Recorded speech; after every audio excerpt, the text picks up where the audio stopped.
এরা কি আসলে আত্মসমর্পণ করার কোনো ইঙ্গিত আপনি দেখতে পান?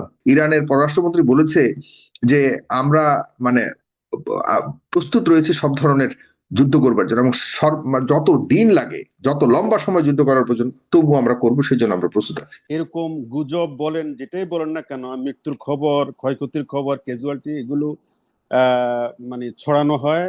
সেটা কখনো কখনো সত্য হয়, সত্য হইতে হইতে মিথ্যা হয়, মিথ্যা হইতে হইতে সত্য হয়। এটা আমার কাছে গুরুত্বপূর্ণ এই মুহূর্তে নয়। তবে এটা সত্য, আপনার মতো সারা বিশ্বের অসংখ্য পিস লাভিং মানুষ এবং হাজার হাজার কোটি কোটি মুসলমান থেকে শুরু করে মানবতা তার মৃত্যুতে খুশি হবে, এতে কোনোই সন্দেহ নেই। মৃত্যু কাম্য নয়, কিন্তু তার মৃত্যুতে তার আপনার করুণ পরিণতি চায়, এটাই সত্য।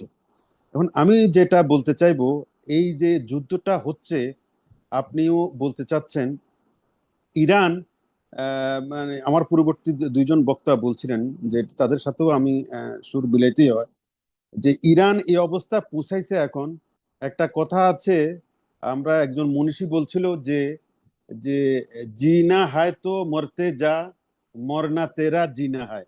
কোন এক মনীষী, কোন মনীষী বলছে আমার জানি না, তবে আমার বাক্যটা এইভাবে আমার কানে আমার আমার মনে আসে। সেটা হলো, যদি বাঁচতে চাও তাহলে মরতে শিখো, জিনা হায় তো মরতে যা, মরনা তেরা জিনা হায়। আমার মনে হয় ইরানিদের এই এখন তারা জানে, তারা যদি মরতে পারে তাহলে তারা জিতে যাবে, তারা বেঁচে যাবে। তাদের বাঁচার জন্য, তাদের ইরানিদের বাঁচার জন্য, মুসলমানদের বাঁচার জন্য, মুসলিম বিশ্বের বাঁচার জন্য তারা মরবে, এটা তারা সংকল্প করে নামছে। আপনি এটা কিন্তু আজকে একদিন দুই দিন বা এক মাস দুই মাসের বিষয় না, ইরানিদের এরা দীর্ঘদিনের একটা প্রচেষ্টার ফল। আপনি মনে করেন না, প্রস্তুতি ছাড়াই তারা এই কাজটি করছে। তাদের আশেপাশে 20টা দেশ তাদের বিপক্ষে বলতে গেলে, মেডিটারিয়ান সির আশপাশে যে কয়টা দেশ আছে, গালফের 6টা দেশ আছে, মুসলিম বিশ্ব, সারা মুসলিম বিশ্ব বলতে গেলে এক কথায় তাদের পক্ষে নয়। সরকারগুলো তাদের পক্ষে নয়, জনগণ তাদের পক্ষে। জনগণের হৃদয় তারা জয় করতে পেরেছে সত্য, কিন্তু সরকার প্রধান থেকে শুরু করে সরকারি প্রতিষ্ঠান তাদের পক্ষে নয়। তা সত্ত্বেও এত বড় অ্যাডভেঞ্চার তারা কেন নিল? এটা তাদের ওই ডু অ্যান্ড ডাই যে অবস্থা তাদের, তারা যে মরতে জানে, তারা মরার সংকল্প নিয়ে নেমেছে। এটা দীর্ঘদিনের তাদের সেই প্রচেষ্টারই একটা ধারাবাহিকতা। আপনার মনে থাকবার কথা, 79 সালে আমরা তখন অনেকে ছাত্র জীবনে আমরা দেখেছি, 79 সালে তাদের পার্লামেন্টে ইরানের বিপ্লব হওয়ার পরে প্রতি বিপ্লবীরা থেকে থেকে আক্রমণ করত। একটা আক্রমণে তাদের পার্লামেন্টে 70 জন এমপিকে, মন্ত্রী সহ তাদের মারা গেছে। আপনার মনে আছে? 70 জন পার্লামেন্টের ভিতরে বোমা হামলায় তাদের প্রথম সারির 70 জন এমপি মন্ত্রী মারা গেছে।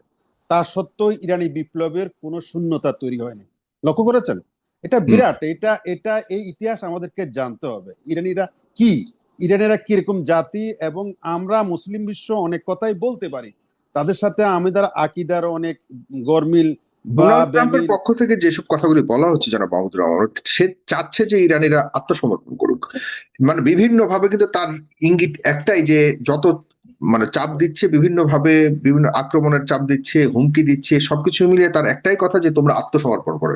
সেখানে কি যাবে কিনা? যেমন আজকে বিপরীতে ইরানের পররাষ্ট্রমন্ত্রী বলেছে যে আমরা মানে প্রস্তুত রয়েছে সব ধরনের যুদ্ধ করবার জন্য, এবং যত দিন লাগে, যত লম্বা সময় যুদ্ধ করার প্রয়োজন তবু আমরা করবো, সেই জন্য আমরা প্রস্তুত আছি।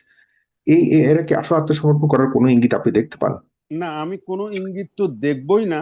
ওই যে বললাম, আমি আমার শুরুতে বললাম, ডু অর ডাই। যারা মরতে শিখে তাদেরকে আর মরণের ভয়, ব্যাঙের আবার সর্দি কিসের, তাদের এই অবস্থা চলে আসছে। আমি আরেকটা কথা বলি, আপনি তাদের যে সর্বোচ্চ ধর্মীয় নেতাকে মেরে ফেললো, আপনি কি মনে করেছেন এই জানুয়ারি মাসে তাদের দেশে একটা আভ্যন্তরীণ একটা বড় ধরনের আপনার মেসাকার হয়েছে? মেসাকার মানে সরকার বিরোধী ব্যাপক একটা আন্দোলন তৈরি হয়েছে, এবং সে আন্দোলনের পেছনে ইন্ধন জুগিয়েছে ইসরায়েল এবং আমেরিকা। এটা দীর্ঘদিন থেকে করে আসছে। এই রেজিম চেঞ্জের প্রচেষ্টা তো তাদের দীর্ঘদিন থেকে আছে। তা সত্ত্বেও, এবং ইরানে তাদের ধর্মীয় নেতার মৃত্যু সত্ত্বেও, এবং এর আগে তাদের একজন প্রেসিডেন্ট মারা গেল আপনার হেলিকপ্টার দুর্ঘটনা বলা হচ্ছে, সেটাও একটা উদ্দেশ্যমূলক এবং সাপোর্টেজ, এটাও আপনি জানেন। এই যে এবং ইরানের অনেক এক্সপার্টাইজ যুদ্ধ যারা এক্সপার্ট, অনেক সামরিক সামরিক নেতা এবং বেসামরিক যুদ্ধ এক্সপার্টাইজ, এদেরকে মেরে ফেলা হয়েছে এবং এদেরকে মারা হয়েছে। এই যে আরেকজন হচ্ছে কাসিমি কি একজন, এই মুহূর্তে আমার মনে পড়ছে না, ওনাকে মেরে ফেলা হলো। এই যে সুলাইমান কাসিমি, এই যে প্রথম সারির অনেক বিশারদদের সবাইকে মেরে ফেলেছে, এরপরেও কোনো ধরনের চেইন অফ কমান্ডে তাদের কোনো ধরনের আপনাকে আমি যেটা বলতে চাইবো, এর সত্ত্বেও কোনো শূন্যতা দেখা দিচ্ছে না। এটার কারণ আর কিছু নেই, এখানে একটা আইডিওলজি কাজ করে। সে আইডিওলজি তাদের ভাষায়, আপনার আমার ভাষায়, আমরা যারা সুন্নি মুসলমান আছে আমরা আমাদের মধ্যে অনেক দ্বিধাদ্বন্দ্ব থাকতে পারে বা আছেও, সেটা কোনো বিষয় না। এই তা সত্ত্বেও তাদের মধ্যে যে আদর্শটা কাজ করে, সে আদর্শটার এটাই হলো আদর্শের জয়। সেটা যে কোনো আদর্শ যদি প্রিভেল করে তাহলে এমনটাই হয়।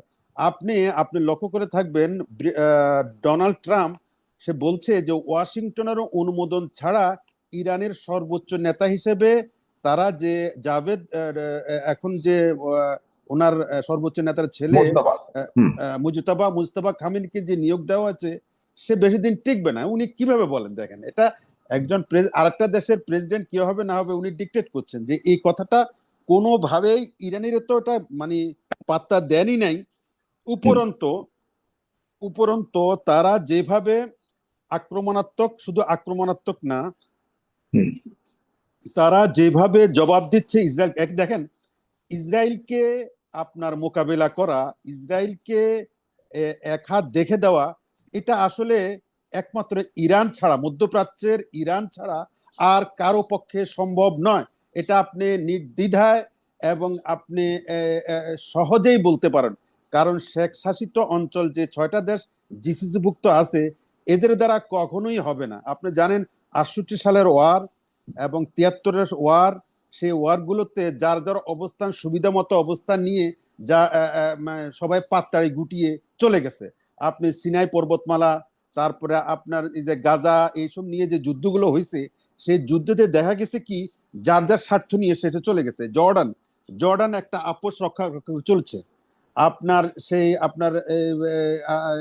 মিশর, তারপরে আপনার কুয়েত, কাতার, সৌদি আরব, ওমান, বাহরাইন, এই সবগুলো দেশ মূলত ইসরায়েলের সাথে একটা ট্যাসিট সম্পর্ক, নিজের দেশের স্বার্থের নামে বলা হচ্ছে, আমার দেশের স্বার্থের নামে, তাদের দেশের স্বার্থের নামে এক ধরনের ট্যাসিট সম্পর্ক, এক ধরনের কুসুম সম্পর্ক রেখে চলছে। যার জন্য ইসরায়েল আজকে ইসরায়েলকে বলা হয় আমেরিকার একটা নটি বয়।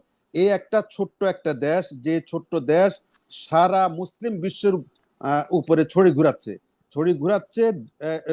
শুধু যে আপনি আমেরিকা এটা সাহায্য করছে তা নয়, আপনাকে বলতেই হবে, কোনো দ্বিধা নেই, এখানে মধ্যপ্রাচ্যের ভুল নীতি বলেন, মধ্যপ্রাচ্যের তাদের নিজস্ব ক্ষুদ্র স্বার্থ বলেন, তাদের নিজস্ব তাদের মানে শেখতন্ত্র বলেন, তাদের নিজস্ব গদি টিকে রাখার স্বার্থ বলেন, অনেক কিছু এখানে কাজ করে। যার জন্য ইসরায়েলকে সমুচিত এবং উপযুক্ত জবাব ডেটারেন্স করা যায়নি।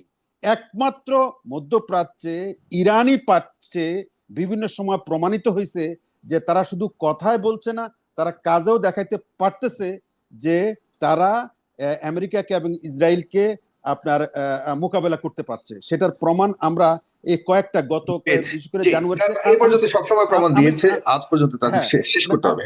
এটা না, শেষ শুধু এটা প্রমাণ নয়, একমাত্র আমি তো মনে করি ইরান সারা মুসলিম বিশ্বের মুসলমানদের মনের প্রতিধ্বনি, মনের আশা আকাঙ্ক্ষার তারা প্রতিফলন ঘটাতে পারছে এবং তারা মনে যেটা চায় সেটা করতে পারছে।